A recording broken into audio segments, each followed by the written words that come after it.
मुझे याद पड़ता है एक बार अमेरिका का एक छोटा सा मैं आपको वाक़या सुनाता हूँ, अपनी आप बीती है ये।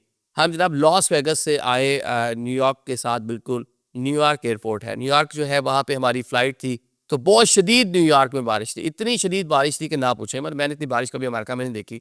तो हमारे जो फ़्लाइट है वो जहाज़ जो कोई 45 मिनट्स हवा में ही घूमता रहा और मतलब बिल्कुल हम पहुँच गए डेस्टिनेशन पे और हमें पता है कि ना कुछ देर में जो टाइम फ़्लाइट का होता है वो बढ़ता जा रहा है, 45 मिनट हम हवा में ही घूमते रहे। अच्छा, जब हम लैंड कर गए तो लैंड करने के बाद कोई आप मानेंगे नहीं कि जहाज़ को टैक्सी करते हुए सिर्फ रनवे के दाएं बाएं जहाज़ खड़ा रहा, कुछ 2.25 घंटे रनवे के ऊपर जहाज़ खड़ा रहा। या भाई इतना टाइम हमें वहाँ पे भी वेट करना पड़ा। तो एक दोस्त साथ था, उसके आगे बफलो की फ़्लाइट थी। अब हम जो एयर होस्टेस से हमने कहा हमारी थी बिल्कुल आगे फ़्लाइट देखें मिस हो जाएगा, ये हो जाएगा। एक लड़का हमारे साथ बैठा, उसके आगे फ्रांस की पेरिस की फ़्लाइट थी। तो बताया कि उसने कहा आप टेंशन ना लें, ये सिर्फ आपके साथ माजरा नहीं है, ये पूरा ऑपरेशन ही मतलब इस टाइम हड़बड़ी है।